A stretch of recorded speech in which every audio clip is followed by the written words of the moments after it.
Hi, everybody. Coming up on the show today, we're going to get through more than one email. It's a double tap promise. Not going to happen.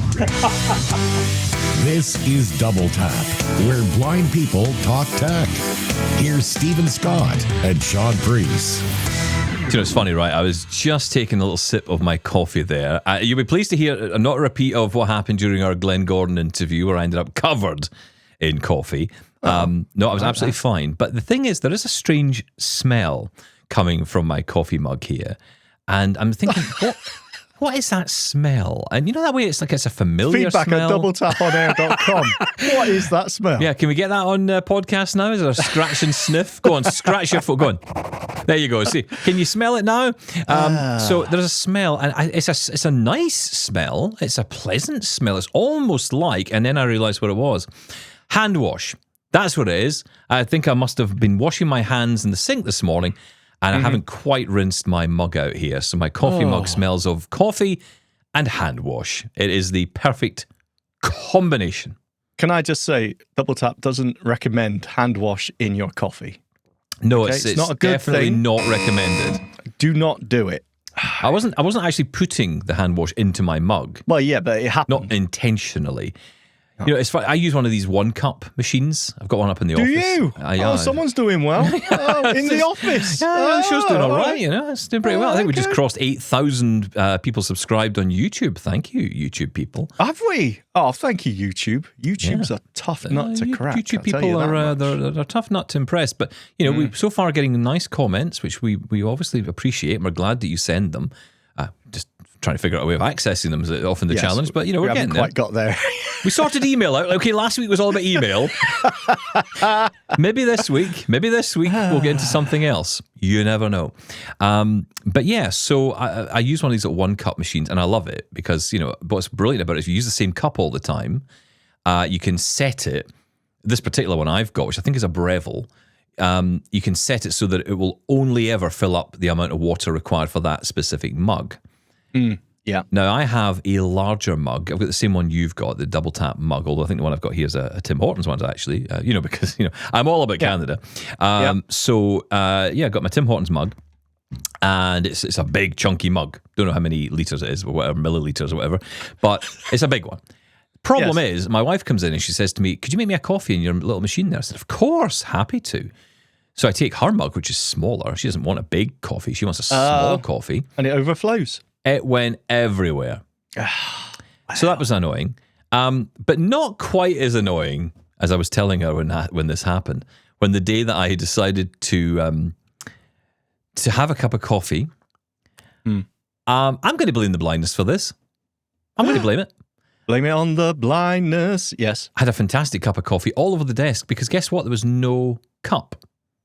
I forgot to put the cup in the machine. How did you do that? Well, I set the mug up. I'm assuming you spooned coffee into I did. it. I put the milk in because milk in first, the right way. Oh, that's wrong. It's right. Oh, Are you kidding me? a myth? No, it's not milk in first. That's just wrong. Absolutely is. Milk in Okay. first. Although, again, this is another thing. Trying to measure out the milk. And oh, my goodness, what a mess. I go off glugs. 1 glug. Glugs, okay. All right. All right. Is that You got the... complete silence when I'm making a cup of tea. I shout at the children and family members often. Shut up. I've got to try and hear trying the to glugs. listen to the glugs here. And does that depend on the size of the water or the milk bottle? Oh, yeah. 4-litre milk bottle out of the fridge. Yes. It gives a louder glug. One That's what I'm glug using. equals Okay. 1 teaspoon in my Well, eyes. I am going to... Or your ears. My milky dead eyes. Yes. Milky Dead Eyes. That's a beautiful name. Is that your mob name, is it? Yeah, that's right. We're in the mob. Well, I'd be Shaking Stevens then, wouldn't I? Because of my That's nystagmus. very good. Very UK specific. A famous Welsh pop star in the 80s. Well, if you're listening. pop star from Wales. Famous. Green Door. Green Door. I've got that in LP upstairs. I've got that as a Oh, 45. what's an LP, Grandad? It's a very old thing that will never return. What Or happened has to actually come back. AI? Talking about your cup not being there and it spilled everywhere and the 1 cup not recognizing that this is a different cup. Where's AI in all this? Surely we should be past this. Have you heard about the Neo, the home robot? Have you seen that one? Now, hang on. Is This this story? the human type thing? Is this the Yes, human robot? 5'6" humanoid robot that walks around your house Basically, it's iRobot, right? It's the future. I mean, the movie. It's the future. Yeah, not the vacuum cleaner. Not the smart vacuum. But it apparently, in the promo, it shows it vacuuming, washing up, folding laundry, answering the front door. Is this the one that it couldn't figure out how to close a dishwasher? That's right. Yeah, that's the one. Now, so there was. Right, let me explain this for people, right? Please Because do. I only saw the clip, but the clip was of basically this robot filling up the dishwasher, right? So opening up, pulling out all the trays, baskets, filling them up. But it was trying to basically do what I do, which is, you kind of, kind of lean down to then reach to find the door of the dishwasher to actually pull it up and close it. And it didn't even close it properly in the end. It just kind of threw it up and then it didn't quite close and it just wandered off. Yeah, it sounds like it's based on our This is based on actually on man. Yeah. Not human, man. People were getting very excited by this, right? Because, as ever, the promos were pretty cool, apart from that one. But the thing is, it isn't automated. It's not doing this by itself. It's being controlled. By who? And this brings up an interesting... Well, you think about it. You think of the next logical step of Ira. Now, if Ira had a robot that you would get someone, an agent, to control it for you. Can it do my email? That's exactly what's happening here. You say, I want this robot to do this task, and a human takes over, takes control of it, walks it around your house doing whatever you need it to do. Because when I first heard that story, I thought, that is terrifying. Nope. It kind of still is. Nope. But actually, is there much of a difference than getting Ira or Be My Eyes? Be My Hands. Be My Hand. No. Look, quickly. Well, we did talk about companionship before. I mean, I suppose, But look, I mean, let's be honest. $20,000. Listen, if it works, I'd be interested. It doesn't sound like it is working, though. That's the thing. If it can't, if it's doing basic stuff badly at the moment. And look, of course, this is day one, I guess, right? I mean, we're still in the very early days. No, I'm not convinced. Even with a human operator, I'm not convinced the technology is there that it could be. So what do you mean by human operator? Do you mean it's like an Iris? So it's like someone is remote controlling this from somewhere else? Someone is remote controlling it. I mean, we saw this at the Elon Musk event when he unveiled the cyber cab. Optimus, wasn't it? The robot that was walking around there. Yeah, the robots they had there serving. But they were all just basically remote controlled. They're almost remote controlled toys, right? But I mean, maybe you could just employ, I don't know, staff to do that. Actual people. Yeah. I mean, what's the difference, right? I mean, it's a lot. That's quite a good point. Well, I suppose, 24/7, always there. But it's not if it's controlled by a human. Yeah, but still need humans to control. It seems like we're kind of doubling up the work here, right? It's like, so I've got this great robot that can do everything for me, but I still need to have a team of humans now involved, as opposed to just one who could just do it. Well, you have a subscription cost as well, I assume, or... Yeah, apparently, it's an interesting concept. I haven't dug into this too much because I know the robotics thing is very interesting. And we probably will at some point have someone on the show who knows way more about this stuff than us to really absolutely talk about anyone. It. But anybody, exactly. Even the robot probably could be better at talking about it than we could. But one thing I did hear was one of the challenges is hands. Apparently, that's one of the biggest challenges that these robot makers have. Elon Musk apparently said this recently. Getting hands right to do the things that it needs to do to be able to pick something up or put something down in the right place, grasp something or do how much type pressure or fold or does whatever. it need to give? Without crushing it. It needs to know what the material is, what the object is, and how to handle it. It's incredibly difficult. It's almost like we at some point might come to the realization that us humans are actually not that useless after all. No, we're great. There you go. We're just like robots. We're just like robots, and we've already got a brain attached. Do you have to go and make one? This is the thing about artificial intelligence for me. It's like we're just recreating humans. I don't quite understand why. Because they're better? Because the robots would be better at doing this stuff as opposed to paying actual people? I mean, what happens when no one has a job anymore because the robots are doing everything? What do people actually do? Has anyone ever stopped and asked themselves this question? I know people do ask the question, but no one ever seems to have an answer other than, it'll just be great. We'll just sit back and relax. Okay, but hang on. I've got a mortgage to pay. Who's paying it? That's the thing. It's like, if I've no job, if the robot's doing everything, is the robot on my house now? That's an old way of thinking. Daddy-o. The future, there will be no property ownership. Everything will be communal, and it'll be great. There'll be Communism. no need for money. Oh, well, that's going to be great. That's been so successful in the past. I think that's exactly what I just described, accidentally. I think you did, yeah. Anyway, the theory's good, baby. I'm so sorry. Quickly, can we get to the emails now? Yeah, I think for legal reasons we should. Oh, dear. Settle down, lawyers. Back to sleep. Yeah, everything's fine. The listeners are here. The listeners are here. Here's your mail today. Oh, dear. Sorry, I'm panicking. Yeah, I just think to myself, if we're going to get into a world where, literally no jobs, nothing for us to do, it doesn't sound like a great world, I think, we've got a lot of problems right now, of course, but, at least some of us are able to. I mean, blind people might be sitting there saying, hey, I've never had a job. What are you talking about? This is my life. It's not, and again, it's not to say that not having a job doesn't mean you have no worth or no place. Of course, that's not true. That's what I took from your statement. Of course it is, because you're trying to find a wedge issue here. I used to hate that question. Oh, I know, what do you do? Because you say, I used to say, nothing. And then the conversation's, you don't do nothing. Conversation's over.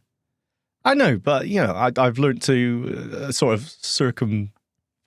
Do you know what? I hope you get that sorted out. But I'm sure there's ointment for it. But the thing is, sure there is. That, I will tell you, ladies and gentlemen, if you don't have a job, I can absolutely guarantee you that if you ever sit there in your life and think, God, I haven't got a job, and I've applied for every job going, I can't get one, and maybe it's because you're blind and you just are not getting the opportunity, whatever it might be.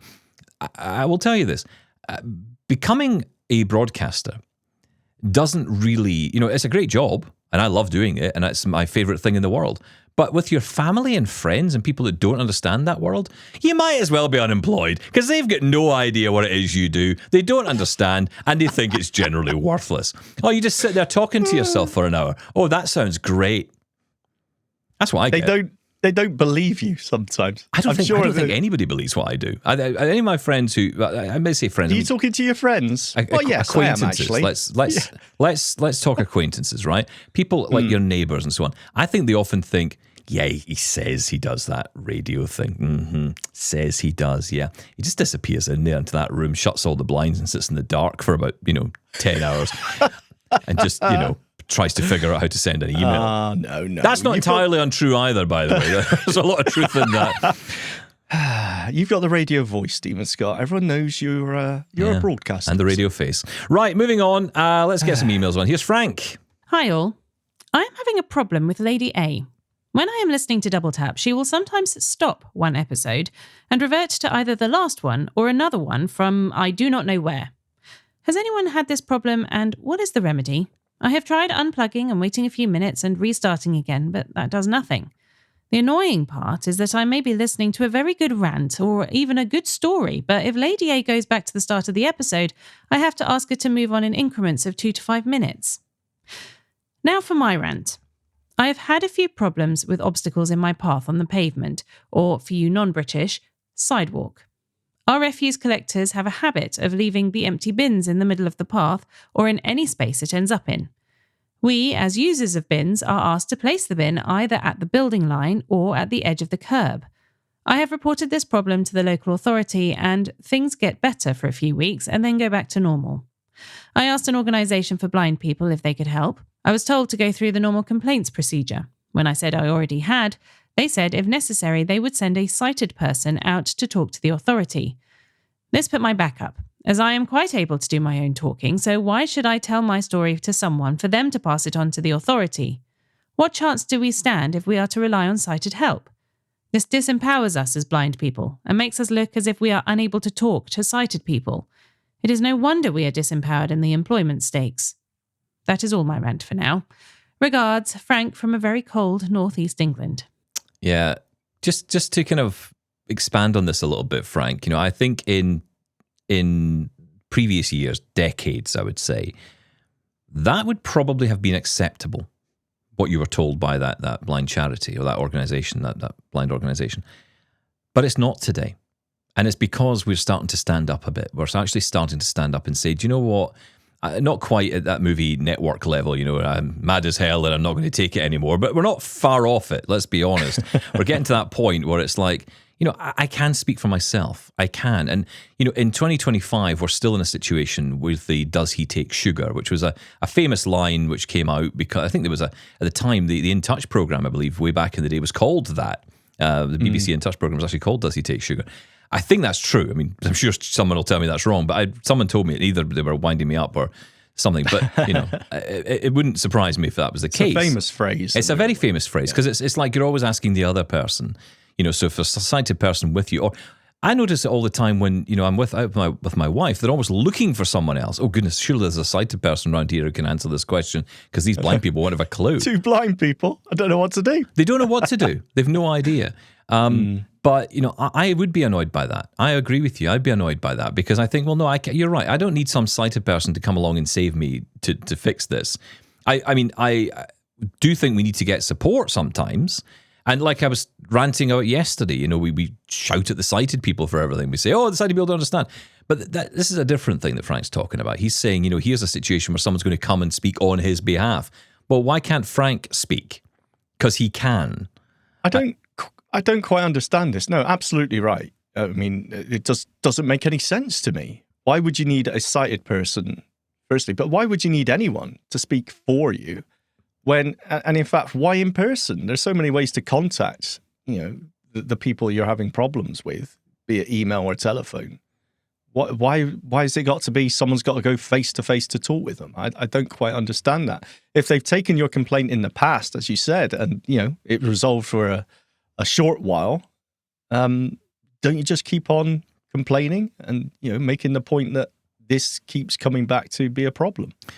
Yeah, I think, I don't understand. Oh, I mean, I think when it comes to it, we're always looking for ways to... I mean, look, the challenge nowadays is getting hold of people to actually talk to. That is a problem. That's true. Yeah, and going through complaints and procedures now, it can be a process, especially with local councils and all the rest of it. Huge cuts. Again, trying to get through to welfare services or tax services, it's impossible now. You can barely get through to a human being, if at all. And, a time will come, and, I know the UK government in particular are keen to move towards a more digital-first approach. I'm not against it if it works, I mean, there are occasions where I've called up companies and I've used the robot, essentially, and I've got on much quicker than I would have speaking to a human. I fixed a lot of my email problems by talking to Copilot more so than talking to Microsoft themselves. Yeah, but you've always got to have that option. The worry is, that's right. And the risk is that it becomes, well, that's your only option, talk to the AI. Well, yeah. That's not always the answer. Is there an answer to something like this specific case that Frank's having here, which is the trash cans left in the middle of the sidewalk? Thank you, Frank. I don't know. I mean, again, the problem is there's so many different staff in this case. There are so many people involved. So, yeah, but is there a fix to it? I mean, Frank's mentioned there that, the problem resolves for a few weeks. How? So are they pushing the wheelie bins, in our case, back to, the inside of the pavement? Mm. Because, look, when it's trash can day or bin day over here, it's an absolute, it's a minefield out there. Yeah, it's a horrible day. They're just all over the place. Absolutely. But honestly, I'm not sure there is an accessible fix to that. Well, there used to be, you would say consideration is ultimately the only fix to this, right? Just consider, because it's not just blind people, right? There'll be people pushing prams, people, elderly people. Lots of people will be walking around using pavements and don't necessarily want to play a game of let's, try and either move all these bins out the way as I go, which is one option, but that's not ideal. So is it just, I sometimes think in society we've lost a lot of consideration for other people. There was a time where, for example, when the bin man would come or the trash man would come, you'd say, oh, hey, listen, I've got a heavy bag here. I couldn't fit it into the bin. Could you take it? Yeah. And, of course, but at the time, it'd be like, yeah, no problem, of course, give me it here. Now it's just, no, if it's not the bin, I'm not taking it. If the bin isn't closed, I'm not taking it. The neighbour across the road from me, she had her bin, a big notice put on her bin. She was telling me a big notice plastered onto her bin because the bin was open a crack. They wouldn't take the rubbish inside it. And you're like, overfilled, seriously? Yeah. So I think this is a bigger issue. This is a societal issue that we're kind of losing a little bit of respect and consideration for each other. I had a discussion the other day about this. It was, funnily enough, it was a totally different discussion about moving around airports. And it was talking about traffic flow, essentially people moving around, and how for many, many years, there was kind of an unspoken rule. And in different countries, they measured it. They did all this study on it. And they would say that in certain countries, people would, if someone came up to you, someone was walking towards you in an airport, you would move to the left, they would move to the right. It was like an unspoken rule. And then in other countries, it would be the opposite. They'd move to the right, you'd move to the left. It was that kind of thing. And that seemed, after lockdowns opened up and, through the pandemic, everything was locked down and we were all at home. When we came back in and when we kind of got back into society again, and we started being around other people again, we seemed to lose all that. And they studied the same airports, the same tracking data, they used all that. And it turned out people just, crashing into each other all the time, bumping, and it was like they had disappeared into their own selves. We've forgotten. We've forgotten how to move around and actually communicate with each other. I think that's part of the problem. I think we've kind of all become so isolated by our smartphones, by our devices, that we live inside that world, and everything outside of it doesn't matter. I mean, how many times have you tried to talk to someone? And it's easy to say young people, the Gen Z, right? I've had plenty of experiences with plenty of people across the ages. This isn't a Gen Z thing. Don't go after the kids with this one. Yeah, nope. They don't help themselves. I agree. And of course, they've grown up with these devices. We didn't. For most of my life, I didn't have a smartphone. It's not the devices. It is. I hate to tell you, but it is. Yeah. Well, what else is it? There's always been something there that we use to distract ourselves, whether it's, reading newspapers or magazines back in the day on the train and trying to get someone's attention. But here's the difference between a newspaper and a smartphone, right? There's a world of difference. The newspaper, you would read it, you'd put it down, and you'd move on with your life because you've read all the information that's in it. But what you have on your phone, what you have in your hand, is an ever-ending supply of news. If you imagine that newspaper had 8 million stories in it, and it just kept going on and on and on and on and on, that's what you've got. And of course, you've got social connection, you've got messages, you've got the ability to write into the editorial live on that newspaper all the time. You can talk to the journalists on that newspaper. No, but my point is that you have this continual thing which is pulling you in. Yeah, but we always do that. As a species, we always do that. We want something to kill that time. We want to fill that gap while we're doing something. Nothing. I'm sorry. No, I disagree. Nothing has come along at any point in our history that has completely overtaken our sense of self, changed us in a societal sense, changed our way of communicating. The telephone didn't do it. The television didn't do it. The radio didn't do it. The newspaper didn't do it. Oh, it did. No, it didn't. No impact television in any way. Did. No, it didn't. Absolutely not. What are you talking about? How can you compare television to smartphones? It changed the way society worked, the television. What did it do? Everyone sat down in front of it. Everyone talked about the program because we only got certain programs that we all watched at the same time, at the same day of the week. Same thing. It's almost like the radio, right? It's changed society, how people interacted. But did you take your television to bed with you? Did you watch it all night? Yes, I had a television. Did you wake up in the morning? First thing you did was put the TV on. Yes. Did you watch it all? Did you take it with you on the bus? Did you put it in the car? But I would have done. And now I've got the ability. Handheld TVs never took off. That was a thing. Never took off. That's because they never worked properly. They were trying to get a reception didn't work. was awful. No one wanted them. Of course they wanted them. That's why smartphones are so popular. Everyone wants YouTube. YouTube is a portable TV. It's not about watching films and TV. It's about interaction. It's about the connections. That is where the smartphone draws people in. And, the amount of data on this is, watch the Netflix drama, or the documentary, The Social Dilemma, if it's still there. It just tells you all you need to know. And of course, with AI, that's only going to get worse. It's getting to the point now where you can't even look at social media without thinking, is any of this real? Are the tweets real? Are the videos real? Are the photos real? Is anything real? Because, it's so ironic that on Facebook they call it Reels. And I think there's nothing Reels about any of this. Unreals. As you call it, exactly. Now, on your other point there, Frank, about Lady A and listening to the show, I have heard this from some other people as well. So I don't know what's going on there. I'm hoping by the time we've played this out, you might get back and tell us if this has been resolved. Clearly, it's an Amazon thing. We don't really have any control over that. So I can't advise it. I remember this used to happen way back at the beginning. I remember years ago, this was an issue where you'd be listening to a podcast that would just either stop dead or it would restart the podcast. I haven't had it since, so I don't know what No, would I drive haven't that. experienced this. I'm wondering if it's down to, because you can choose, can you choose a different podcast provider like you can for your music and your radio station? I know you can pick if- music, but I know that you can ask it to play, say, Double Tap on Apple Podcasts if you have, I don't even know if you need an account. I think you can just ask it to play it and it will play it. I think. That might be worth a try. Try naming a specific service, see if it makes a difference. Are we on Spotify, something like that? I mean, just try different ones and see if that improves it. But yeah, that's kind of out of our hands, to be honest, and hopefully it will just resolve Is this one of those, not our department? Sorry, Frank, is that one of those? Yeah, pretty much. We only sell carpets over here. Is that the deal? Yeah, right, okay. Right, thanks, Frank. I hope that's helpful. Probably not, but maybe give it a try. Try a different provider. Okay, that's an idea. Let's move on to Kyler. Hey, Double Tappers. Kyla here again. Long time no talk. I just listened to today's episode, and I have to say that I agree wholeheartedly with Shaun in that I'm excited for the software and the potential it brings for accessibility, but the hardware is a non-factor for me as a completely blind person. I had the same reaction to the Apple Vision Pro. I'm also excited for ChatGPT Atlas to come to iPhone. While Safari on iOS is good, it feels a bit stagnant. Hopefully OpenAI can improve the accessibility on desktop and then just port that over to mobile platforms.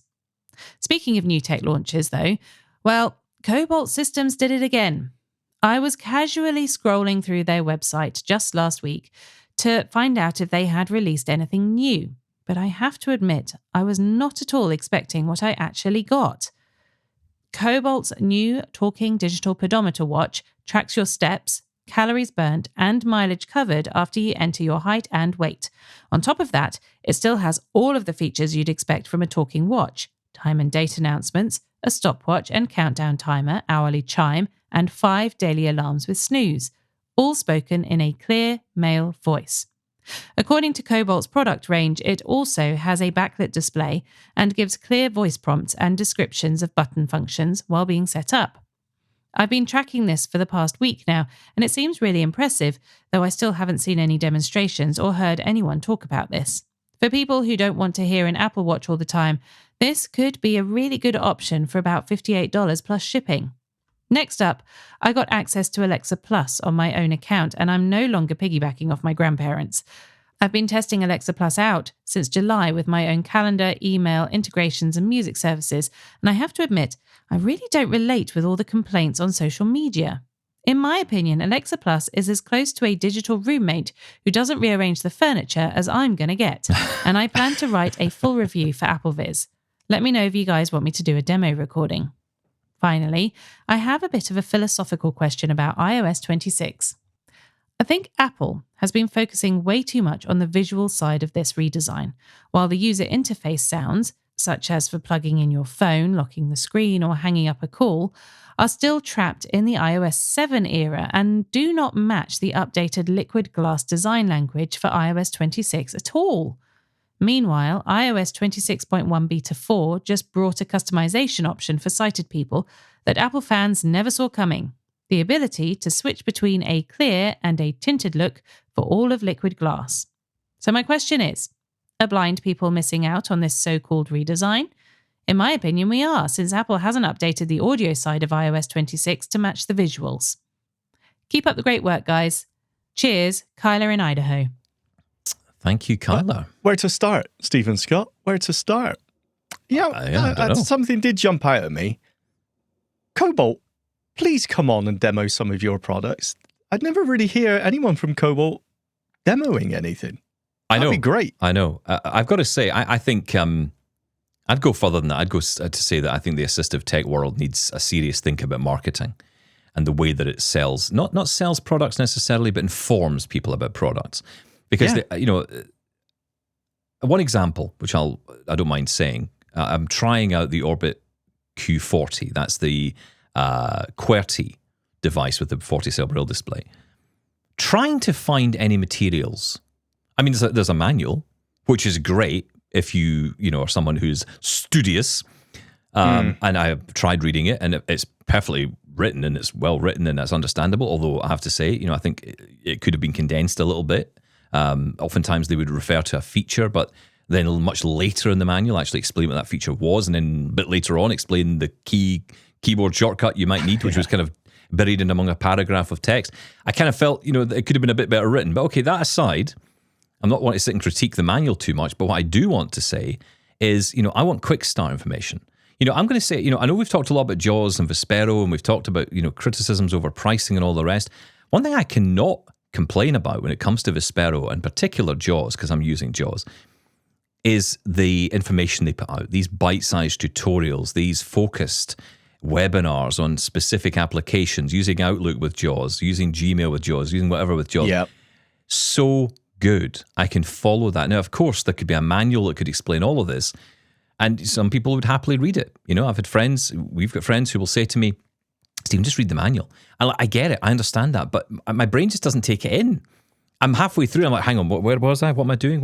And then I'm spending more time trying to navigate a manual than actually doing anything useful. And in the end, I'm usually calling people saying, please help me understand this. Just tell me how to do this. Yeah, because it's like a really simple thing I want to do. Just give me the quick start. Tell me how to do it with this, how to do it with that. Make a short video, make a short tutorial, do something. If you're making a video, make it accessible. In other words, don't just make it, as I've seen from some companies, even in the assistive tech space, just music playing and on-screen text. That blows me away that even happens. Yeah. But it does. Yeah. I'm not going to name the company it happened with because I've been in touch with them and hopefully they're resolving it. But there was a company that did that. And it actually really horrified me. That company that dealt with a very, very, very specific blindness-related product had information on YouTube that was just music playing and text on screen. Explaining what to do to fix the issues I was trying to sort out. And I thought, easy really? to produce, I guess. Not much work involved in. But then what do? We've got to sign up to VideoScribe and pay a fortune to get all these things described. Again, I'm not against that because I'm all for VideoScribe, but it kind of shows it's an indictment really on the companies. Oh, of course. Yeah, we've got to find a workaround. Creating the accessible content when it's for blind people. Anyway. A pedometer watch sounds very cool, especially at that price. Very nice. The Meta Ray-Bans recently, at least here in the UK, recently added the support for Garmin, Strava, and Apple Fitness. I tried to use it the other day. How many steps have I taken? You've taken 0 steps. Oh, well, how far have I walked? 1.5 miles. Well, how can that be 0 steps? And I had a whole argument with Meta Ray-Ban about that. It's not great, and still, if you do want to track your fitness, I still say the Apple Watch is amazing, but there's a price to that. So something like this could be all you need. It sounds really cool. And like Kyla says, sometimes you want to move away from having your Apple Watch on all the time. You want something else. You maybe just can't afford one, which is the point, or don't want one, or you've got an Android phone. You don't have a need for an Apple Watch, right? So it's a bit of a sledgehammer to crack a nut, isn't it? The Apple Watch just to monitor your steps and distance and things like that. And again, if you only have an iPhone, you can use it. That's the thing, right? If you have if you have an Android watch, you could use that on any device because it'll work on your iPhone or on your Android. But you can only use an Apple Watch with an iPhone. So if you're using an Android phone, then what do you choose? And you want something accessible. I mean, we did talk about the Synaptic smartwatch, which I do and still like. Oh yeah, you're still using that? Yeah, I love it. I mean, I kind of go between. I go between my Apple Watch, I go between the Synaptic. Just depends what I'm doing. But I really like it. It's a great watch, and it's nice to see that Cobalt are getting into this. Like you, I had no idea, Kyla, this even existed until you've told us about it. You're the first person I've ever heard even make mention of it. So look, we'll be at Sight Village next week in London. We're going to be there. We'll be at the Sight and Sound Technology stand. But we will be doing some walking around and for our own benefit, having a look around to see what's available. And I definitely want to know more about this Cobalt device. That sounds pretty cool. They've got an invitation to come on, put it that way. Absolutely. Well, they have been on, in fairness, we have spoken to them before. We have spoken to them at Sight Village. That was a long time ago, right? It was last year. Oh, okay then. Sorry. You've got no memory for these things. I just mean on the show, not at Sight Village, on locale. I mean, here, now. They have been on the show before. We promoted the air fryer for them. Right, leave that alone. Yes. Oh, yeah, we did. Anyway, Cobalt, they're great. Other than that, are we in a Monty Python sketch? What have Cobalt done for us? Apart from the talking. Apart from this, apart from all the things they've done, what have they done? Talking scales. Yeah, okay. So there's become an anti-Cobalt moment here. And we would love stuff. A Lady A Plus demo would be absolutely amazing. Yes, Kyla. Please, Kyla. Yeah, I think we'd all love to hear that working in its fullness. I think using it, as you're doing. We're not going to have access to that for a long time, I don't think. I set up my Google Home Mini smart speaker yesterday. Micro USB powered. Who remembers that? Wow. Set that up yesterday just in case, getting ready for the Gemini AI experience. But yeah, not here yet. I'm feeling around here because I thought I had sitting around here. I've got the Nest Audio, which was like the bigger one. Yeah. Well, yeah, because there was the one that came out with the screen, which was the Nest Hub, and then there was the Nest Hub Max. I noticed on the Black Friday sale they were selling the Nest Hub Max, which I think is an 11-inch screen. I don't want the one with a screen. I really don't. No. I've got no use case for it. I mean, I was even looking at the Amazon Echo Shows, the newer ones that have got the screen, and I'm just thinking, what would I do with that screen? What would it be? How would this be of any use to me? So I just, and I haven't even gone, I was kind of hoping to review the new Echo devices, hoping Amazon might send me a couple, haven't had a word. But more importantly, I haven't even seen much in the way of marketing. It's funny, actually, I went into the Amazon app here in the UK just the other day, and it said, buy yourself a ADA device. And they were putting up top all the old ones. It was like last in the list with the new ones. And I think it's partly because there's nothing really new in it if you don't have Lady A+. The big sell is Lady A+, which is only in the States. Well, it's interesting you say that because, there was a big deal made about the improved audio quality for the size of the device as well with the new generation of Echo smart speakers. But I think you're absolutely right because here in the UK, there is no Lady A+. It seems like, let's not talk about it yet. That's exactly how it feels. And I will say, I haven't had any desire to change my speakers yet. I think the ones I've got are absolutely fine. And if I'm just changing it for a tiny amount of difference in audio quality, it would need to be a hell of a difference in audio quality to even consider the price difference, because you're talking double the price of an Amazon Echo, especially an Echo Dot. You're talking double the price of an existing one, which you can still buy, which is a 5th generation, I think. I've lost track now. Yeah. But I mean, the sound off those are absolutely fine. I mean, I still use that all the time. I've actually got an Echo Dot in my living room because we moved some things around when we got the living room done up. We never put the 2 Echo big football size ones in again. I put the HomePods in. We'll skip over that for now because, I could talk for an hour just on my feelings on them. Oh, really? Well, no, I'm interested. Well, it was all going great until one of them decided, because we turned it on and my wife got the fright of her life because it went boom, came to life. And, I was like, well, it's never made that noise before. What's that? I mean, it was a nice, pleasant sound, not like that, but it was like a nice, pleasant kind of, but it was like a big kind of cinematic thing. And it's I'm starting up for the first time. That was what I realized, because I was getting close to it with my phone and it said, do you want to set up your HomePod? I'm thinking, I set it up. What are you talking about? It's already set up. So I don't know what's going on there. The joys of tech. Yeah, okay. So, and it's funny, actually, I was watching a YouTuber the other day saying, I'm going to go buy a HomePod. And then by the end of the video, I'm taking back the HomePod. I thought, this isn't going well. So I don't know what's going on with the HomePods. And they sound amazing. Well, they do sound good, but functionally, And also, there's all these rumors of a HomePod mini refresh. There's a lot of stores. I think was it Best Buy or one of the stores in the States had put it up as a discontinued on the HomePod mini, and then that got changed very quickly. Really? So I don't know if that was a mistake or... hang on, wasn't it discontinued? I thought the HomePod Mini was stopped. HomePod Mini's still very much alive and well. The first generation is the only generation of the HomePod Mini is still going, but there's talk of a new one. So maybe by the time this airs, we'll have heard news ahead of the holidays, perhaps, of a new HomePod Mini. I want a new Apple TV. That's what I need. Well, there's rumour of that too, yeah. So that could well be... that. I mean, that would make sense before the holidays for something like that to come out. Well, there's a very interesting rumour that the Plus was dropped from Apple TV Plus. Well, it's not a rumour. No. Well, wait, I haven't got there yet. Right. Because, here's the rumour, the new Apple TV is actually going to be renamed the Apple Hub.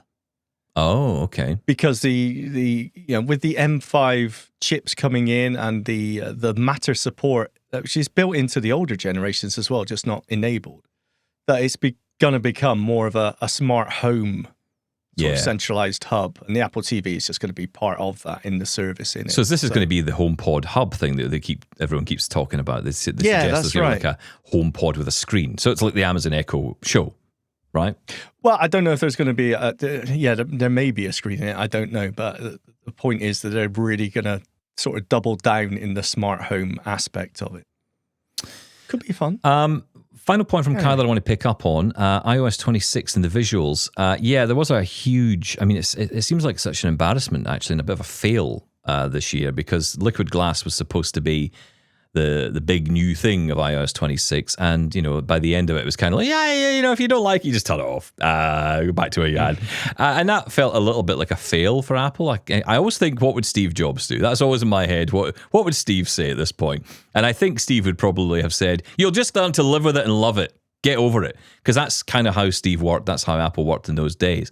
Nowadays, it seems a bit more wobbly. Why? What are they saying that's different? All they've added is the ability to change the tint, as Kyler said, and the transparency. Well, you can turn it off as well. You can turn it off completely, pretty much, in the accessibility settings. Can you? Get rid of it.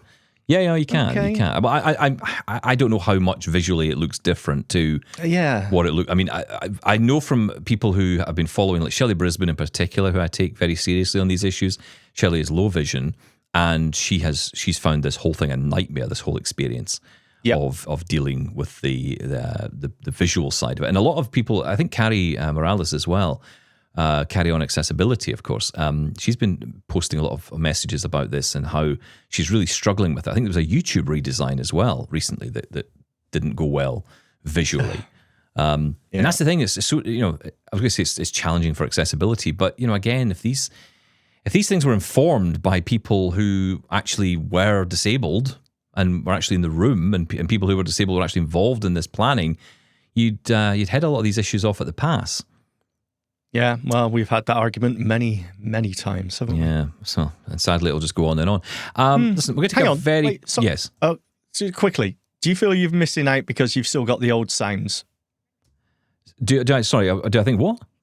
Because Kyler's point was that they didn't update the audio cues. I see. Earcons, if you like, of iOS 26. Do you feel like you're missing out? They've got new visuals, but we don't have new sounds. No, the only thing I noticed that they've done audibly is they've got a new logo for the Apple TV. That's the new... That's the only thing. Because when you watch a TV show now, instead of it... I don't know what came out. I can't remember what came out before now, but it obviously came out with Apple TV Plus, which, by the way, was the only thing that they never, ever audio described. So they would describe the show, they would say all the text on screen, but the Netflix only thing, the only thing they never describe was the Apple logo, or the Apple TV logo, or Plus as it was then, and now it's Apple TV. God, it's complicated. Yeah. I don't feel I'm missing out on iOS 26 with the sounds, but I totally understand what you mean. It does feel like a fresh change, doesn't it? Like, it's nice to have a refresh. So I agree with him. Yeah. Listen, if you want to get in touch with the show, here's how. Coming up, we're going to be hearing from Gregory, who's got hands-on with the Ally Solo glasses. His comment on the way. Double Tap thanks Turtleback Cases for supporting the show and for creating gear with purpose, passion, and lived experience. It all started when founder Brian Eremita designed a case for the original Braille note, inspired by his son's vision loss. That personal connection turned into a mission.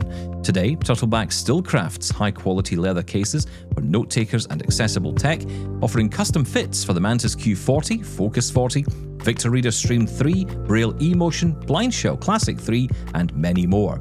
Everything is made in the USA, backed by a 90-day satisfaction guarantee and shipped worldwide via FedEx with tracking. Use promo code DT12 for 12% off your order at turtlebacklv.com.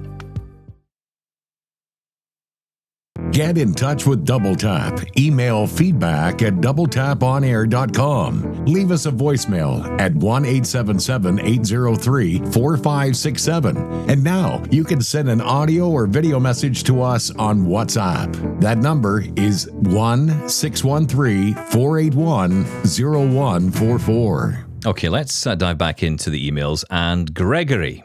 Hello, Stephen and Shaun. I received my Ally Solo smart glasses on October 29th and was wondering if anyone has sent any feedback about the glasses. Setup and onboarding are easy, and the glasses fit well after easily adjusting them by shaping and bending the part that sits over the ears. What is unusual is that you can assemble and disassemble the glasses. The arms easily come apart and reattach. Charging uses a magnetic cable which attaches to the left arm, or it can be pulled apart and use a USB-C cable. And in the future, you may be able to purchase an extra arm which has a battery in it to have a backup. Both arms have a battery in them. Reports on battery performance has been positive. While purchasing these smart glasses, I have heard Shaun's concern with the latency and accuracy, and I somewhat agree that these wearables will need to improve greatly with better accuracy and less latency. I also pre-ordered my Glide and hope to receive it in early 2027. I think Glide will be more transformative than the current smart glasses madness, but with the constant improvement in the hands-free space, all of the devices could be seen as a combo or combined tool for use with each other. It is a good time to be blind. Don't stop doing your much listened to banter and information. Best, Gregory. Okay, Gregory, I want to know much more about these glasses. I feel like we've only just touched the surface there, but okay, build quality seems good. It sounded very similar to me, and I think they were called the Soundcore glasses. Frames. Was it? Yeah. Oh, that was it, yeah, Soundcore frames. So Very exactly similar. the same. Yeah, all the smarts were in the arms, and you could change out the design of the front lenses, if you will. So yeah, Well, the that whole sounds front frame, including the lenses. the whole front yeah. frame. Yeah, yeah. It was very cool. Yeah, the hardware sounds very good, and the thing with the software side of it, the AI engine, of course, is it can only get better, right? So Yeah. it depends, if it does improve, how long that's going to take. And if you're willing to wait, and hey, maybe where it's at currently may be enough for you.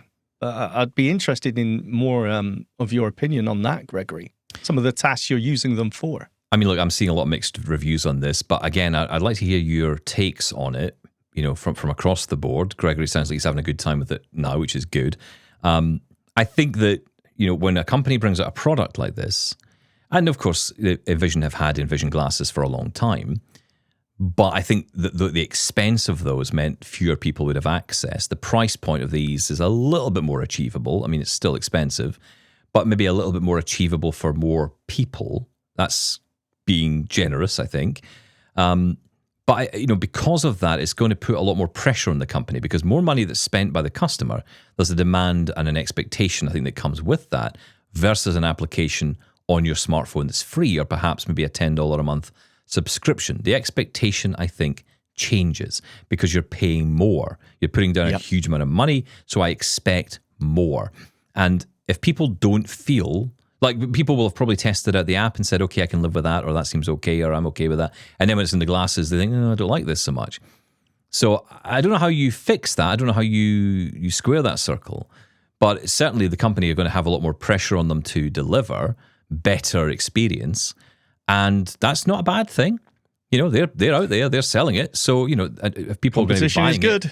yeah, that's right. And, like we talked about this the other day, the whole market that is opening up here in the specialist side. I mean, I'm seeing other products now, like I think it's Hapware are developing a pair of glasses not to not to do the kind of what Meta Ray-Bans or the Ally Solos do or any of that kind of stuff. More about, like using AI to identify where things are, help you navigate.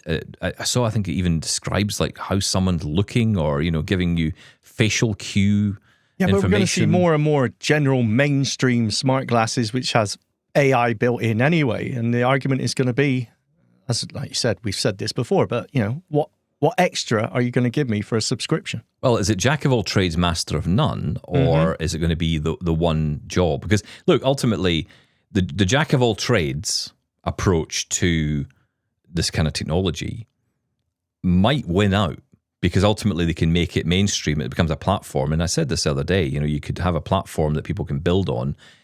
And then, someone who is on low income can buy one device and know they're going to get all these services through that one device, like a smartphone, exactly the same way as a smartphone. Or subscribe to a service they really want to use. Yeah. Or do they go for something that is, like you say, specialist, but limited in other areas? Look, It's we all know a choice. people are going to, what we're waiting to see are people are going to compare these to the Meta Ray-Bans. Of course they are.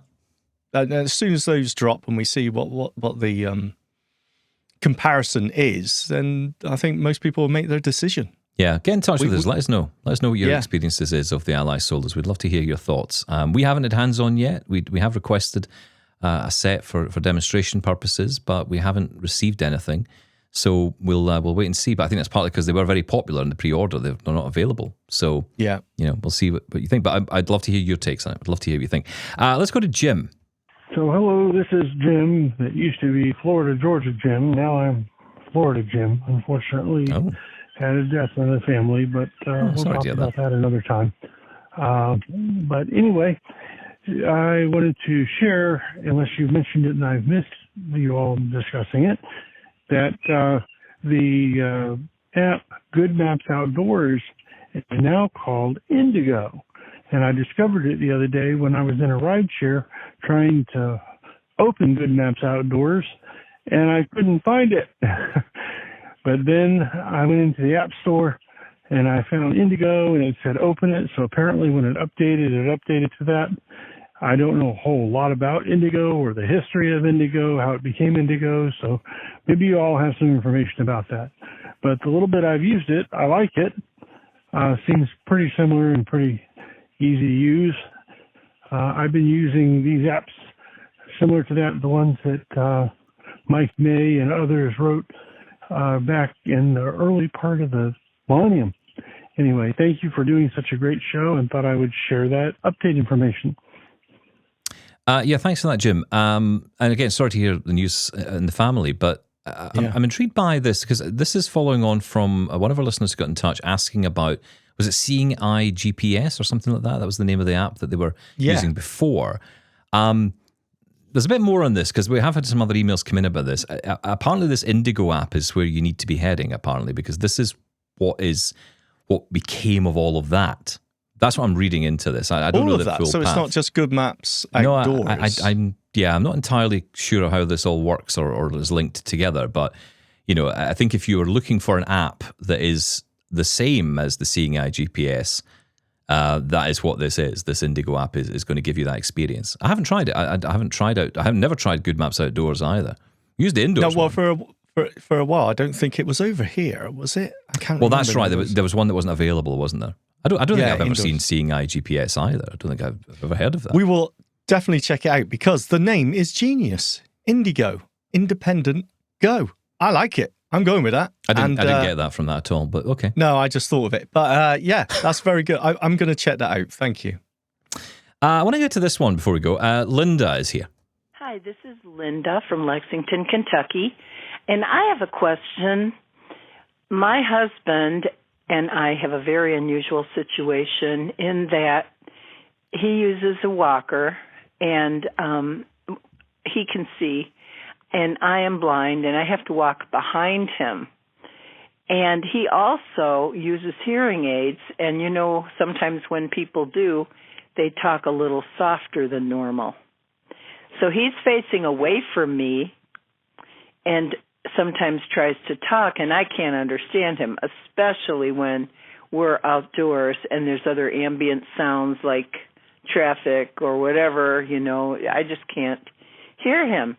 So I was wondering if you might know of some kind of a microphone that he could wear and where I could listen through some kind of earbuds or something like that.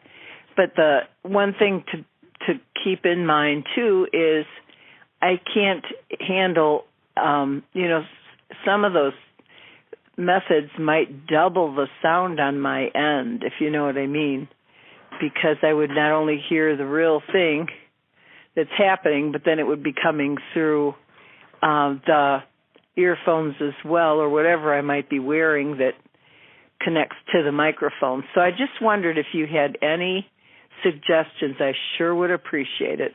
Been thinking about this for a long time.